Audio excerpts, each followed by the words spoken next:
છે સમય થઈ રહ્યો છે એમની પાસેથી એમના પસંદગીના સ્ટોક જાણવાનો। જીગરજી, આ સપ્તાહે ખાસ આપણી પસંદગી ક્યાં રહેશે સ્ટોક સ્પેસિફિક? સૌથી પહેલા તો આપણે હીરો હોન્ડા પહેલી પસંદગી રહેશે। હીરો હોન્ડા મોટો કોપની અંદર જે રીતે સ્ટ્રક્ચરલી આપણે જોઈએ તો લોવર લો એક ઘણા ટાઈમથી ડેલી સ્ટ્રક્ચર ઉપર આપણે જોયું છે, બટ રિસેન્ટલી ડબલ બોટમ પણ દેખાય છે, ડાયવર્જન્સ પણ છે, અને ઓવરઓલ અગર આપણે અવરલી ચાર્ટ જે જોઈએ તો એક્ઝેક્ટલી જે એબીસી પેટર્ન જે દેખાઈ રહી છે, એક્ઝેક્ટલી સપોર્ટ આગળ આવે છે 5000 અને 5050 ના ઝોનમાં મલ્ટિપલ સપોર્ટ છે, એટલીસ્ટ 3 થી 4 બોટમ આ જ પર્ટિક્યુલર ઝોનમાં છે અને વિથ ડાયવર્જન્સ છે।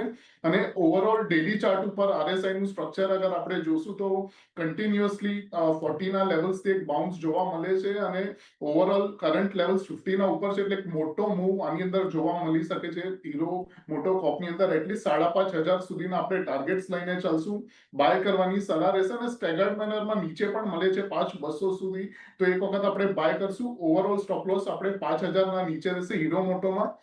સેકન્ડ સ્ટોક છે ગોડફ્રાય ફિલિપ છે। ગોડફ્રાય ફિલિપમાં ઘણા ટાઈમથી મૂવ કે ટ્રેક્શન આપણે કહીએ કન્ટિન્યુએશન છે, છેલ્લા 2-3 દિવસથી એક કન્સોલિડેશન ચાલુ છે આની અંદર, અને વીકલી સ્ટ્રક્ચર ઉપર પણ એક એક્સટેન્ડેડ બોટમ વિથ ડાયવર્જન્સ જોવામાં આવે છે, એટલે આની અંદર પણ એટલીસ્ટ ઉપરમાં 2400-2500 સુધીના લેવલ્સ એક્સપેક્ટેડ છે। ગોડફ્રાય ફિલિપમાં બાય કરવાની સલાહ રહેશે।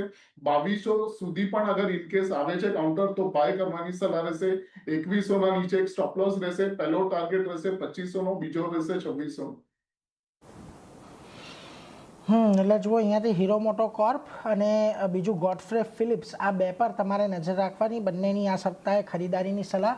પહેલાં વાત કરી લઈએ હીરો મોટો કોર્પની, તો એક સારી તેજીના સંકેતો છે। 5000નો સ્ટોપ લોસ અહીંયા રાખો, 5500 સુધીના લક્ષ્યાંક આવશે, અને ગોડફ્રે ફિલિપ્સ 2200 સુધીના ઘટાડે તમે ખરીદારી કરીને ચાલો, 2500-2600ના લક્ષ્યાંક અને 2100નો સ્ટોપ લોસ તમને અહીંયા જોવા મળી શકે છે। એટલે ખાસ કરીને અહીંયા આ બંને પર તમારે ધ્યાન રાખવાનું છે, હીરો મોટો કોર્પ અને ગોડફ્રે ફિલિપ્સ।